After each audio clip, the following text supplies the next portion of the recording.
od nás útočníkov sa očakujú góly a aj v tom zápase proti tomu Libercu mali sme tam šance, ja som tam mal tie šance.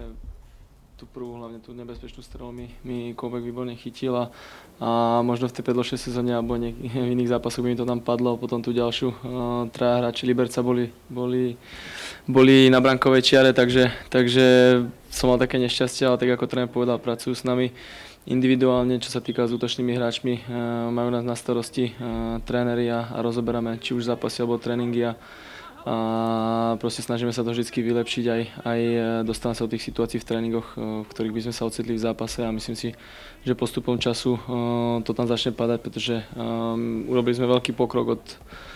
tých zápasov, si myslím, kde sme boli málo efektívne, mali sme povedz ani strely na bránu a teraz do tých šancí dostávame už len na nás, aby sme to začali premieňať. Tak z tej záverečnej fázy strieľať buď ja, Kuktič, Albion, Birma a Merka, takže to je už na tom hráčovi,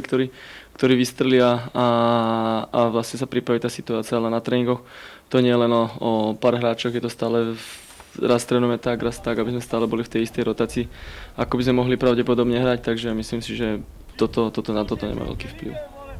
Môže nám to pomôcť, tak ako povedal tréner, mali sme strašne veľa zápasov od začiatku tej sezóny a tým, že máme aj dosť hráčov, ktorí posielajú v reprezentácii, tak tých zápasov bolo ešte viacej.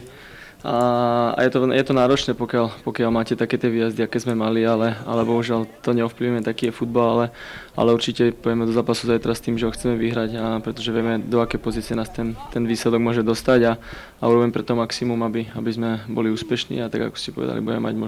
môže mať o 2 zápasy menej v tom budúcom roku. Tak myslím si, že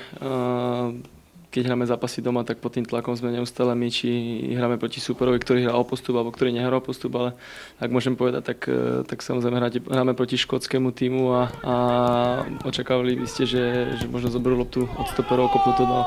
do útočníka a budú hrať taký ten klasický ostrovský futbal. Keď sme dneska vedeli na videu, tak